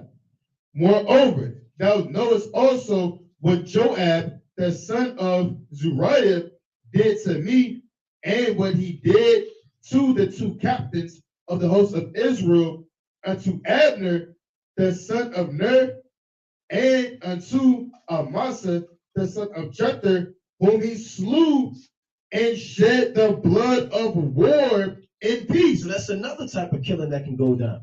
Because you can kill somebody. There's no sin in killing. There is a sin you can kill in the time of war, or as a revenger of blood, or you can kill if you're enforcing the judgments of the Most High. Those are really the only ways you can kill somebody. But you can't kill somebody and you say, well, it was wartime. I was justified. No, the Lord said it's called the blood of war and peace. Brothers, remember how Amasa died, man? Joab took him by his beard, took out his sword, and put him under the fifth rib. It wasn't wartime, but Joab justified himself in that. Right? Go on. And put the blood of war upon his girdle that was about his loins, and in his shoes that were on his feet. And you can't go out and kill a heathen and say, well, it's wartime. No, brother, that's not, brother. That's murder now. You can't even go out and just kill a heathen, man. You got brother King, we're just going to kill the heathen. We're going to go out there and just chop their head off. That's not the scriptures, man. You can't just go out and just chop a heathen's neck off, man. A lot of brothers don't know what's going on in this thing, man. They're sick. Brother, that's not of the Most High. Go out there with an axe and just chop it off. We're not Edomites, man. We're not Moabites. Now, if they do, now you can hit him. If he died, hey, look, but guess what? The laws are going to be in our inward parts. So we're going to hit him just right. So we're going to hit him just right. He's going to continue a day or two every time. Right? Every time it's going to be just enough blunt force trauma to where he survives, those 2 days, man. Right? So that's beautiful. That's something to look forward to, man. Right? The Most High give you that spirit to be able to control your physicality on these heathen, man. You can unleash without going the hell off, man. So let's go back to Exodus 21. You got the blood of war. You got manslaughter. You got premeditated murder, the revenger of blood. These are all different types of deaths in the Bible. So go back to where you left off. Exodus chapter 21 and verse number 15. And he that smiteth his father or his mother shall be surely put to death. Yeah, that's wicked. Right? We talked about that earlier. Brother say he want to fight his mother. I think that was yesterday, man. Right? Brother say he want to kill his mother, something like that, man. That's off. Right? Go on. And he that stealeth a man and selleth him, or if he be found in his hand, he shall surely be put to death. That's human trafficking. Sex trafficking, human trafficking. Go on. And he that curseth his father or his mother shall surely be put to death. You're throwing up curses on your father and your mother, man. Because they don't understand John 3:16. So you're throwing up curses that the Most High sent fire in their house, man. And sent wild beasts against your pops. And mom dukes, man. My dukes, man. That's wicked, man. There was a brother I knew that threw up curses on his father and his mother, man. Or actually on his mother. Then he fell out the truth, man. The following year, he fell out of this thing. There was a brother who was at camp in a video. He said, I hate my father, man. Yeah. Hope the Lord kills him. Yeah. That brother disappeared. The brother disappeared, man. So even if your father and mother is off, that doesn't mean you spend all your day with them and time with them. What they say, you love them from a distance, man. Right. You love them from a distance, man. Right? So no beating up your father because they're not getting the scriptures, man. Just toppling them, man. Right? He's sleeping, you just wailing on him, man. Right? Because he's not getting the truth. That's off, man. Yeah. Quick precept. Matthew 12 and verse 35. Jeez. St. Matthew. So like bebopping your father because he can't remember Deuteronomy 28. Yeah, that's wicked. That's ridiculous. Good. That's wicked. St. Matthew chapter 12 and verse number 35. I'll be bopping. A good man out of the good treasure of the heart bringeth forth good things. And an evil man out of the evil treasure bringeth forth evil things. Right, so a man's heart is gonna devise who he is. Right, you're gonna let out wickedness, or you're gonna let out sweet and good things in the sight of the Lord. Right. But I say unto you that every idle word that man shall speak, they shall give an account thereof in the day of judgment. Right. So if you cursing your father and your mother, You're gonna have to give an account of that, man. At the end of the day, that's a daughter of Zion and a son of the Most High. You're gonna have to give an account for that in the day of judgment, right? Whether you did it out of anger, you did it out of spite, or you holding a grudge, you're gonna have to deal with that, right? One more verse, King. For by thy words thou shalt be justified, and by thy words thou shalt be condemned. Right? So you're gonna be condemned, man. Right? And that's why you gotta forgive your brother 70 times, 7 times, man. Nobody's perfect. We trying to break generational curses, man. Right. And you gotta think the animosity they may have towards you for things that you've done. Right? So no cursing your father and mother. You know, that's off, man. That's right. Hey, Salakia, you get Proverbs 20:20. This made me think of this precept too. And the Lord already prophesied that what will happen if you curse your father and mother. The book of Proverbs, chapter 20, and verse number 20. Whoso curseth his father or his mother, his lamp shall be put out in the obscure darkness. So the Lord said He's gonna sift you out the truth, man. Like it just manifested through the brothers what they was bringing out, man. You cursing your father and your mother, the Lord said He will sift you out this truth, man. And that's deep when you think about it, because you breaking the commandments. Right, the 10. You have to honor your father and your mother. That's right. That's right. So let's go back to Exodus chapter 21, where you left off. Exodus chapter 21 and verse 17. And he that curseth his father or his mother shall surely be put to death. Right. And if men strive together, and one smite another with a stone, or with his fist, and he die not, but keepeth his bed. You might get into a fight with a brother. He might take it too far. Pick up a stone and knock you out, man. Right? You might be bedridden, but you might have a business. Let's say you're a blacksmith or an apothecary. Now you out of work for 10 days. Go on. If he rise again and walk abroad upon his staff, then shall he that smote him be quit. Meaning he's not charged for murder because this guy survived his beating. He's quit, right? Go on. Only he shall pay for the loss of his time. Yeah, this guy might have had a big thing going on, man. Selling 10 oxen a day. You got to pay him for the money that he lost in his business, man. For the loss of his time. Go on. And shall cause him to be thoroughly healed. They got to bring herbs to this guy, right? He might have a wound. You got to put the damn stuff on his wound. You got to check on him. You may not want to, but you got to do it, man.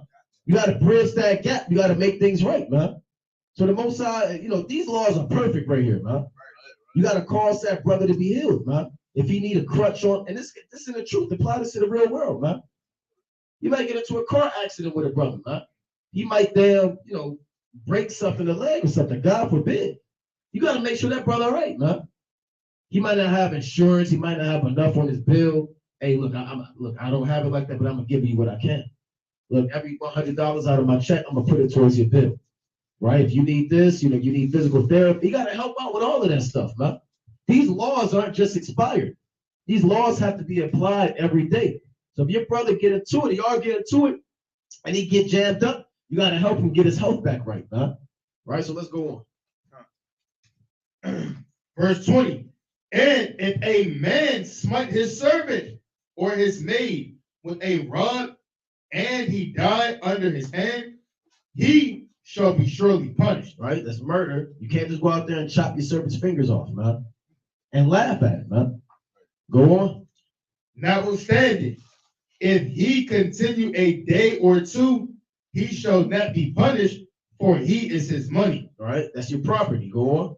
If men strive and hurt a woman with child, so that her fruit depart from her, and yet no mischief follow, he shall be surely punished, according as the woman's husband will lay upon him, and he shall pay as the judge determined. Yeah, a woman might, you might get into it with a brother, he might bump his woman, and pregnancy's induced. And the baby comes out, but the baby come out healthy. There's no mischief that follows.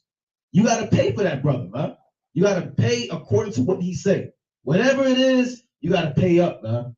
Go on. And if any mischief follows, let's say you get into it and that baby come out, but that baby don't come out right, man. Baby come out umbilical cord choked. They breached labor. You understand? The baby come out stillborn, right? Because you couldn't control your temper. You pushed the brother, and then his woman fell down the stairs, man. And the baby came out, but it wasn't a good deal, man. So mischief could follow. So what happens? Then thou shalt give life for life. See that? Life for life, man. You get put to death for that. There's a lot of brothers got to control their spirit, man. Your anger, your temperance. You gotta know how to rule over yourself, because one split decision and it's over, man. Once like road rage, man. You got people that follow people down to God knows where, man. They're on their way to work. They called out today to follow this guy home, man. I'm gonna be late 2 hours. You follow this guy to damn Virginia, man. He pull out to get gas and you pull out and pop the trunk. Right? Now y'all getting into it, man. Then you drive back to work with them bloody hands, man. Right? Someone overreacted. Crying in the car, man. Because you acted out of emotion. He cut me off like 5 hours ago. Yeah, you got to control your emotions as men. There's men in prison and in dead Israelite men, because they can't control their emotions, man. Hotheads, man. Acting off of emotion. Oversensitive, over-emotional men. You had something, Nakamaya? I was gonna say, y'all see that movie called Road Rage? Yeah. The lady, she honked. Yeah, she humped a little bit too much. She said, just do a polite tap. Right. She said, no. And you watched that movie, it was on. It was on all day. Yeah, she crying, he lighting out. And that's a wild movie, man. I do that polite tap now, man. I do that. That made me, especially out here, man. Right? So let's move on. Right. Now, verse 23. And if any man shall follow, then thou shalt give life for life, Right? eye for eye, See that? tooth for tooth, hand for hand, foot for foot, burning for burning, Burning for burning. wound for wound, Wound for wound. stripe for stripe. See that? And if a man smite the eye of his servant or the eye of his maid, that it perish, he shall let him go free for his eye's sake. Yeah, man, you punch this guy in the eye and his damn eye fall out. Right? Or his eye, he goes blind. Let that guy go free, man.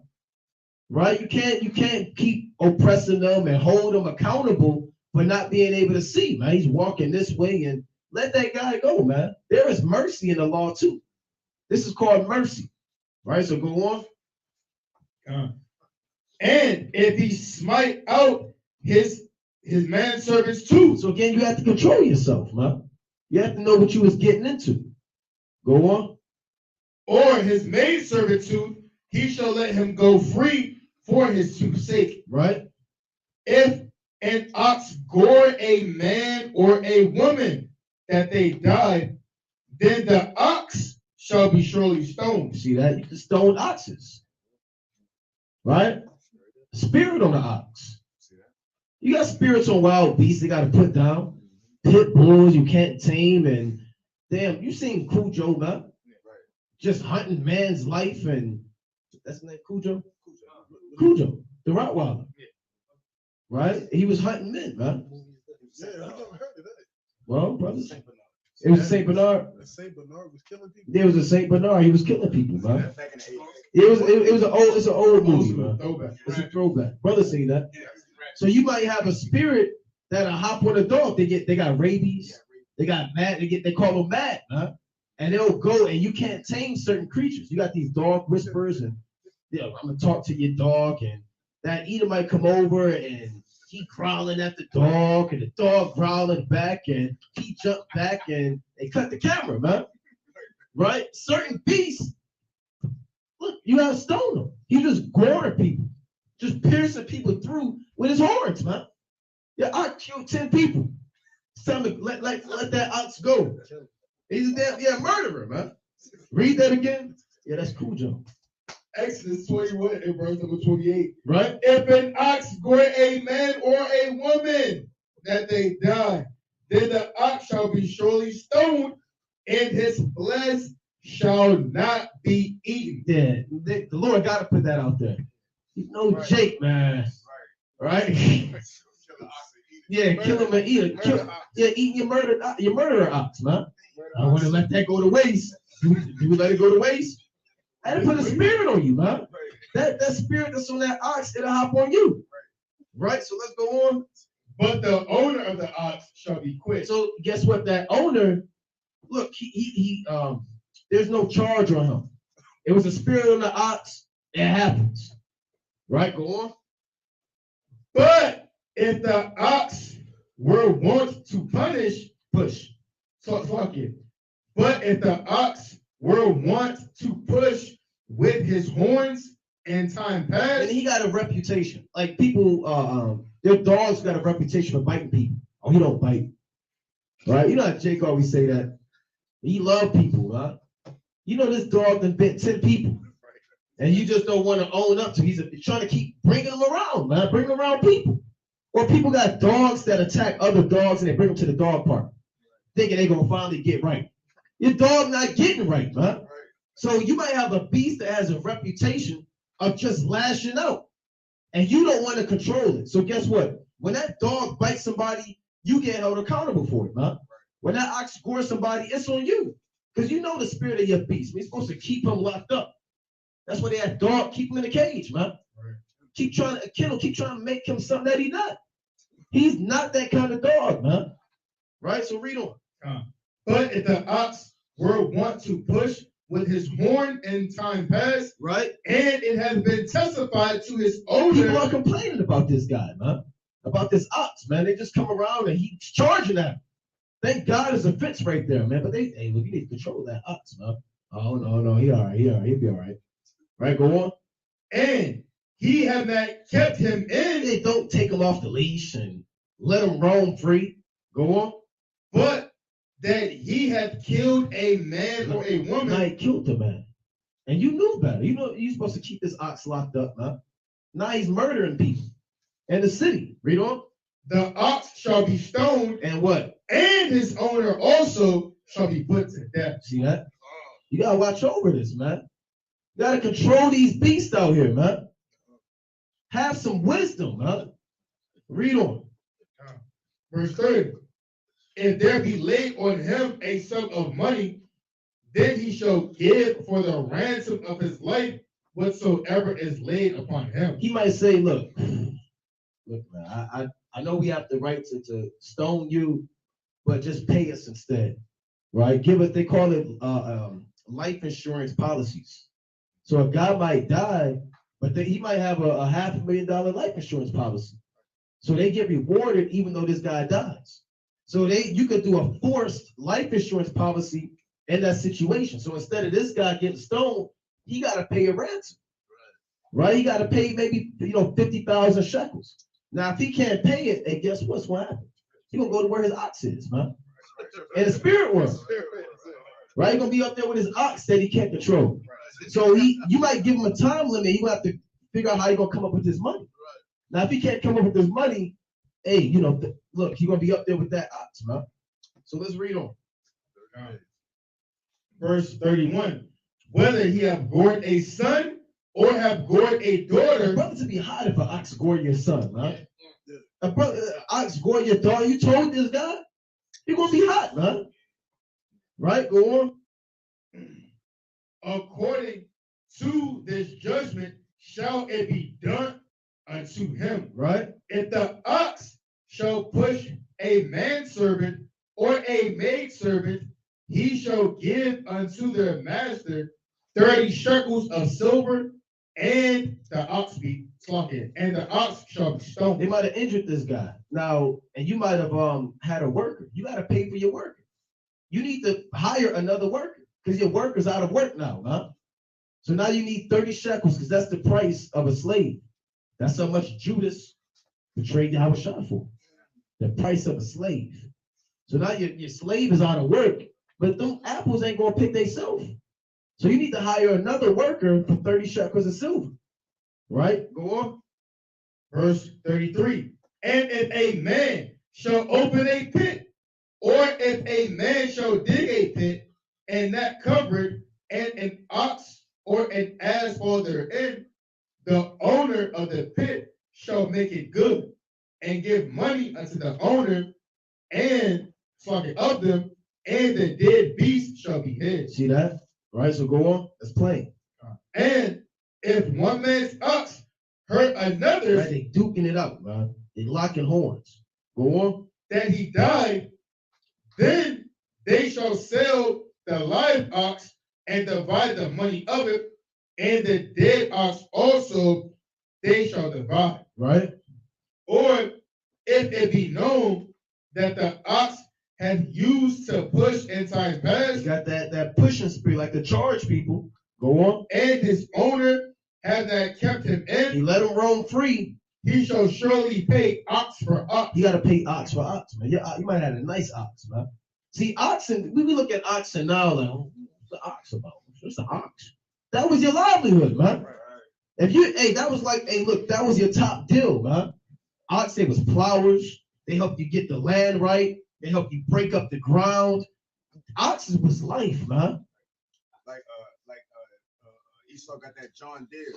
Right. Plow on the ground. That's how you. Yeah, that's your modern day tractor. Right. Right. So if you needed an ox, so you have entire laws and precepts dedicated on how to deal with oxen, and if something happened, man.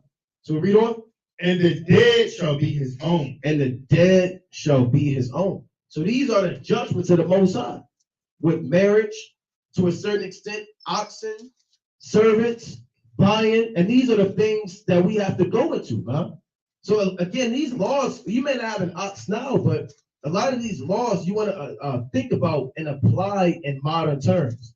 Read the law and see how these can be applied and practiced in your day-to-day life. There's no good in reading a law if it's not being practiced in your day-to-day life. So laws about dealing with your brother, a fight that you may get to with your brother, he may get hurt, accidents and things that may happen. There are laws in the Bible to help deal with that and judgment. So you don't just leave it up to emotions, man. Anything that happens that's a transgression, there's a judgment set up for it. It may be ancient terminology and ancient ways, but again, like we use the example of a pit bull. You use that, an example of an ox, man. So they go hand in hand. Yes. What's that? Something else? And well, with that, Shalom. Shalom. Shalom.